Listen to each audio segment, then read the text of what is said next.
This was an experiment that was done on biathlon athletes, athletes who ski and practice marksmanship.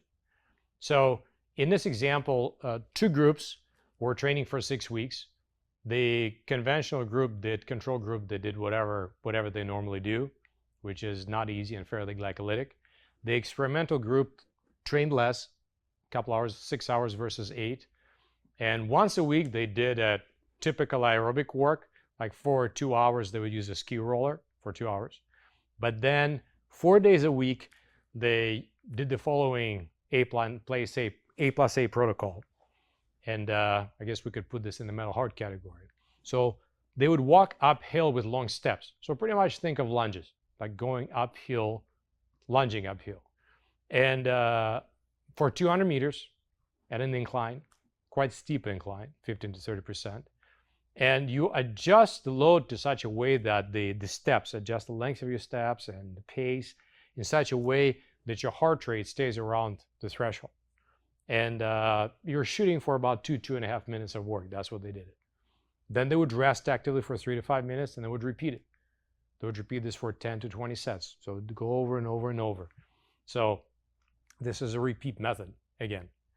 And it was very interesting, the tests that were done after the experiment, what they revealed. One is, interestingly enough, that even though the experimental group did not set out to improve their VO2 max and stroke volume, their heart, they improved their stroke volume more. So stroke volume, how much heart can blood pump out per contraction. And VO2 at oxygen uptake at the threshold, remember we decided that that's far more important than maximal uptake. The control group made good improvement, 7%, but the experimental group, they improved double, so almost 15%. That was fantastic. So not simply they couldn't get more oxygen into the system, they were able to do something with that oxygen, which is much more important. PWC 170, it's an old test to see how old doesn't mean bad. At what level an athlete can perform at the heart rate of 170. So it's about 85% maximal heart rate. So that's around the threshold. Again, very, very good results. Also, what's cool is the control group lost their power, maximal lactic power, even though the control group did some jumps on things. But this group, even without any jumps, the experimental group, they increased their performance, they increased their power by 3.4%. So that is really awesome. I strongly encourage many of you to use this type of protocol.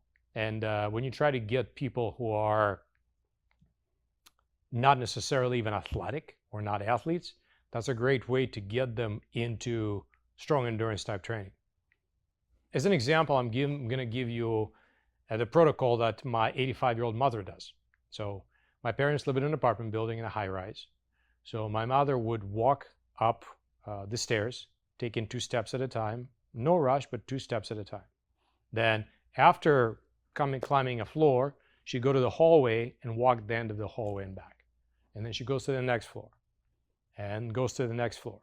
So as you notice that the rhythm of this type of training is quite similar to this biathlon protocol, even though my mom just invented it herself. It's pretty cool. And she's able to go for 30 floors and more floors if she wants to do that. You can apply this to other types of exercise. So just again, find that idea of putting yourself in a mildly glycolytic condition and just keep it up.